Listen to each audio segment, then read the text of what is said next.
I need to build ships. Real working create mod ships that you can drive around and everything. Kinda like this wooden boat here, only better. Last video I started building a full-scale shipyard and today I need to finish it. The main thing it still needs are working dockyard cranes, which I'll be designing and building now. Additionally, I want to test out the drydock drainage system using my current wooden ship.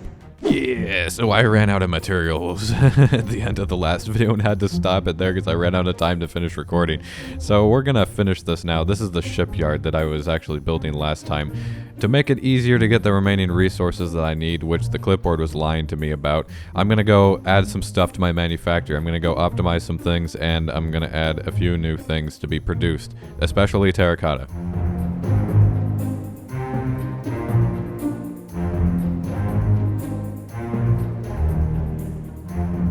This is the way I'm going to end up getting a lot of dye super easily just from bone meal. Just means we get red, green dye, and then probably, I think, magenta and purple dye, and then magenta and pink dye, and then light blue and green dye, which takes care of a lot. The only major color we'd be missing is blue in general.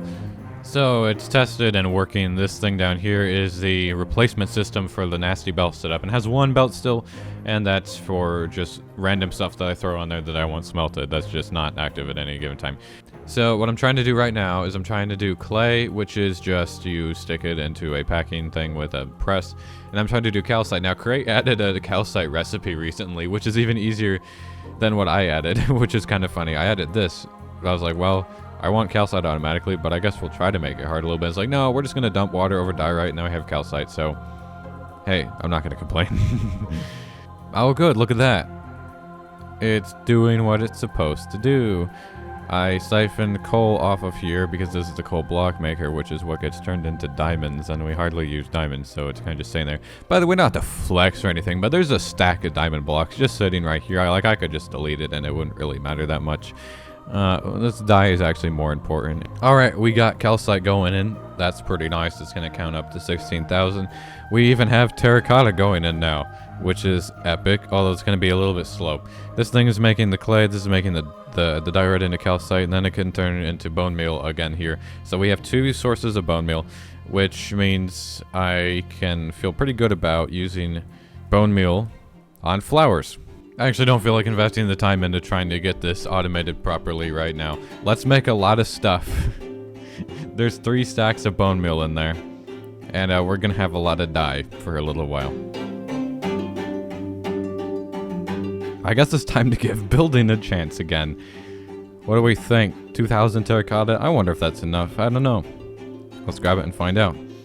Oh, cool. I just realized I crushed all of my goldenrod in the crusher, and it doesn't have a recipe for that, so it just deleted it. That's kind of bad. I have to craft it myself. Oh, the horror. Surely 47.8 thousand concrete is enough, right? Probably. I probably don't have enough gravel, though. Nice of the storm to leave for me to start recording again. Very cool. What the heck is that sheep doing up there anyways? How did it even get there? So this is all complete now, which is awesome. You can see on the map, we are all good to go. And I've even just been fixing the gates or finishing setting them up. So this is hopefully gonna be working now. Now the last thing that's not working is the pumping mechanisms. I can't take water in and out of here, which is a problem. I need to be able to do that. If we come around somewhere like, oh yeah, over here. That's where creative motors were on the other world. There was one right here, and that was for the whole thing. Now we need to get power there, and there's quite a few pumps, and each pump was like 1,000 stress units or something. So it's kind of significant power as well. If we wanted to be kind of lame and cheesy right now, which I'm probably going to have to be, I could use a transmitter for energy. Could use 2 of these and then connect it to some place that has a power plant and call it a day. That's what we're gonna do, because the other option would be to build electric lines here from a real power plant, which we don't have yet. I think I mentioned that last time. If I didn't, we're mentioning it again. There's still no power plant. That's gonna have to happen pretty soon after copper. And no, I'm not gonna build a steam engine just randomly on the dock. That would be kind of cringe. Why is it just a farm here? Huh? Okay, which one of you, who around here has some extra stress units I can siphon? Not this spot, that's for sure. Honestly, probably here. Remaining 20,000. Yeah, that's plenty. Plus, I have a lot of power capacity in this area. We're gonna use this transmitter and siphon some power. That should be doing the pumps down there. Let's take a look. Yep, if there were water, it would be draining it. I actually want to fill this dry dock up all the way. I had to increase the power capacity and then had to fix a bunch of stuff, and it was a whole big deal. But we are actually pumping water in here now quickly. I noticed it started out at 64 RPM, a quarter of what it should be. So now it's 256. It's a lot faster. So this is gonna fill up slowly, but what I want to do now is go grab my ship, and we're gonna drive it over here, and we're gonna park it in the dry dock. Once it's a filled dry dock, not very dry, and then we're gonna drain it, and we're gonna leave the ship there, and it's gonna be very cool. I just want to give this a try, to be honest, because I think next video we're gonna be building our own type of ship from scratch.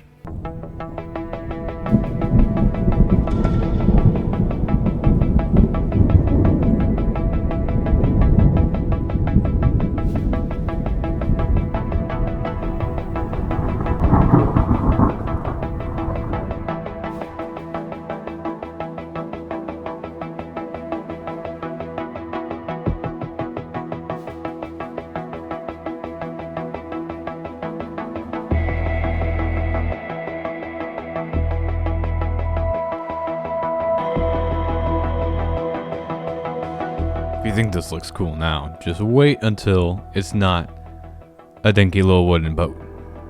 Next up, we need to go to creative mode and design some dock cranes so that this place is actually a proper shipyard, not just some empty spots. This weird thing here is a proof of concept for several reasons. First reason, I get asked basically every single video to build a Schwer Gustav, and well, yes, I'm gonna build a Schwer Gustav, just not today. However, there's a good thing that happened, in that I now realize that it looks like I can build a proper working one, because Crate Interactive seems to be functional enough now that I can have trains with cannons on them. You can see here, this is actually an assembled cannon.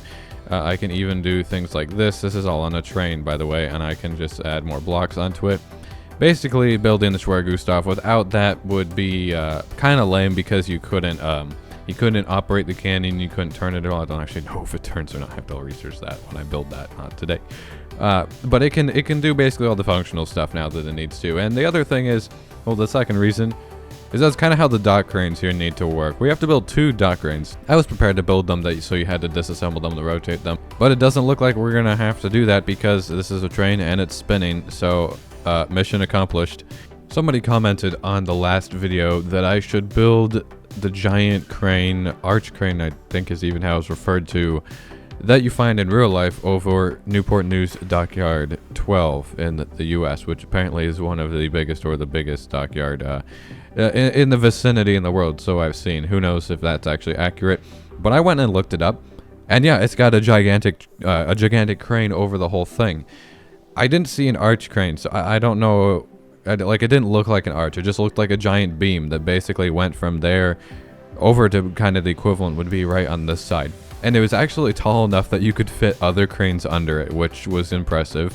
It may not make sense to build the big beam crane right now in this video. What does make sense is to definitely build the small crane first, though, so that we know how tall it is for when we go and actually make a beam crane, be it now or later.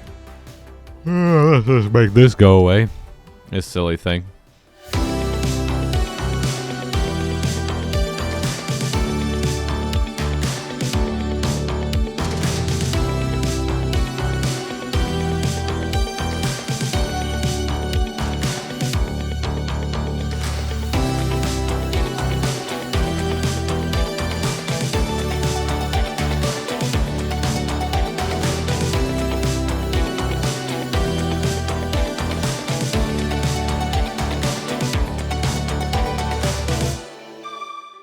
I'd almost have to write an instruction manual for how to use this crane, because it can be used in quite a few different ways and it's a little bit complicated.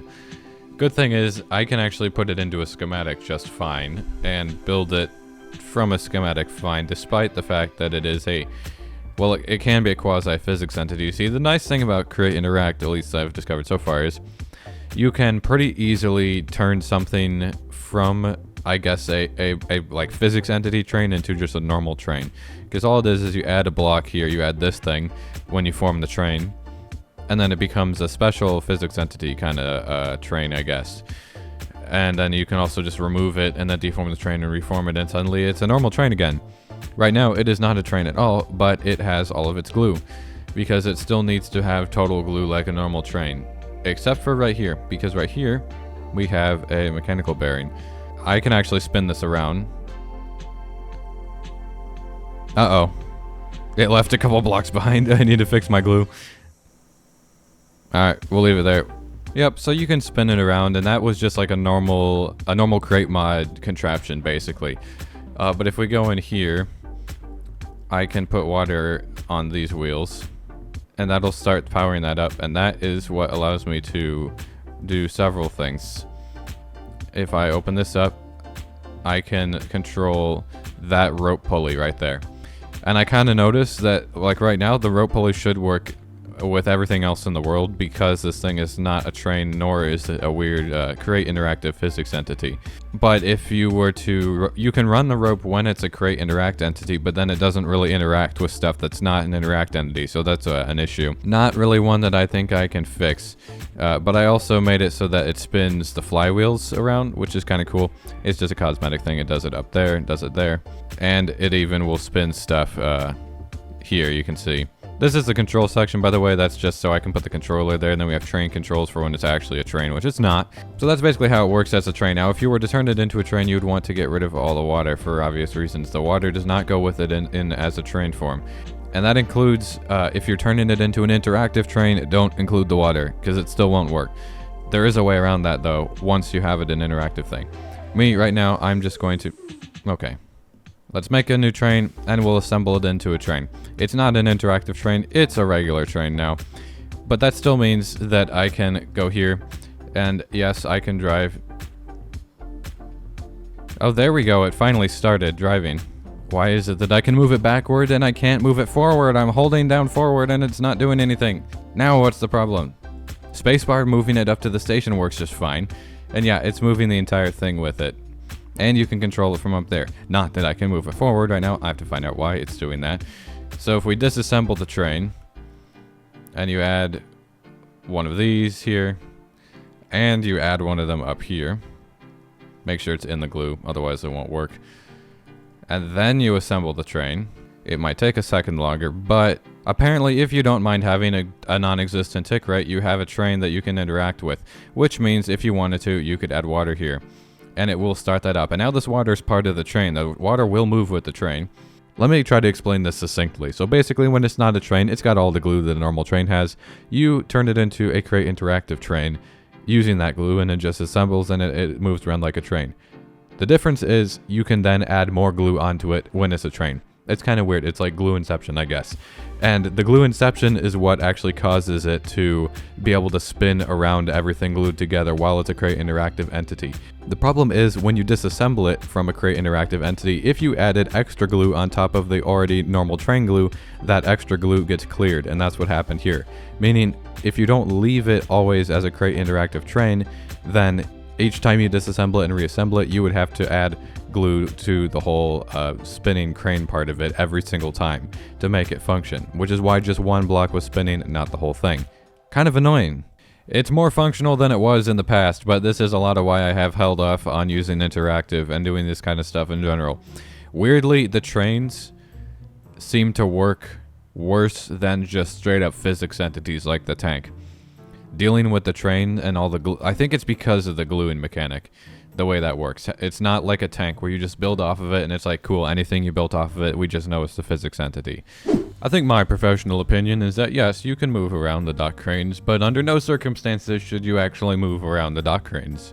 Alright, so speaking of dock cranes, we have two of them here. It's just the same one. We're going to build two dock cranes, one on this set of rails and one on that set of rails. And of course I can move them around because they're on their trains.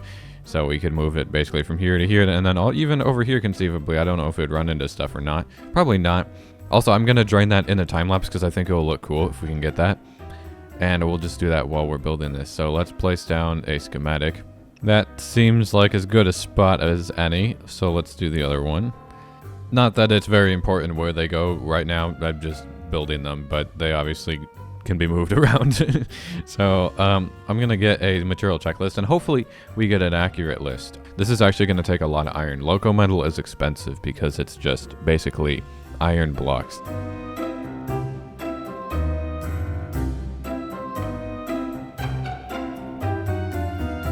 So we've got basically everything here. I just got double of everything. So hopefully that's what we need. Let's find out.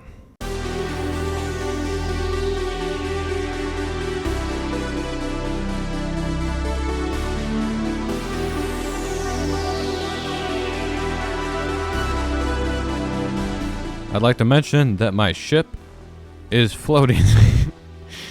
There it is. It's levitating. Cue the Halo theme.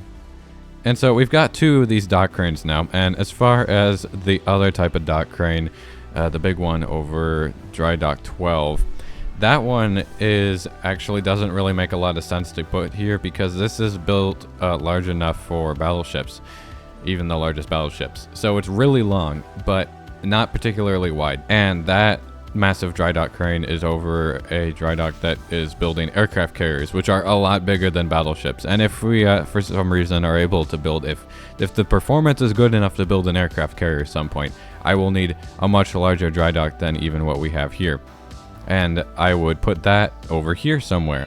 If we do happen to need an aircraft carrier sized drydock at some point, we'll then build an aircraft carrier sized dock crane.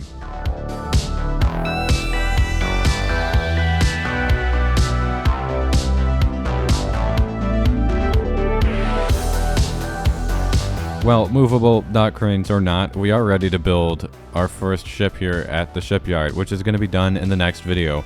Next time, we are going to be building a Corvette class naval vessel. I actually have a specific type picked out. There will not be any pole because I already found a good design that I want to do. And also, we will have a pole when it comes to building a battleship. I'm hoping I can build it all in one video. You see, I don't really know. The reason I'm doing a small ship first is, one, I want to be able to drive it around in the ocean in search of those undersea vents because we are still on a quest for copper. And also, it being small means that I get to spend more time testing out propulsion systems, lag, things like that. I want to have some idea of what I'm getting into before I just jump right into building a 260 block long battleship, because that's going to take a lot of videos, and I don't even know how well the performance is going to handle that. We're having problems with dock cranes. At least the battleship won't be a train in disguise, that's for sure. But until then, I hope you enjoyed this video, and if you're interested in getting these very mobile and usable dock cranes yourself, you can find them over on my Patreon. You can find schematics of them, along with schematics for lots of other stuff from this series. Don't forget to drop a like and hit that subscribe button down below. I've been Sbeev. Thanks for watching. Hope you have a good rest of your day, and I'll see you guys next time.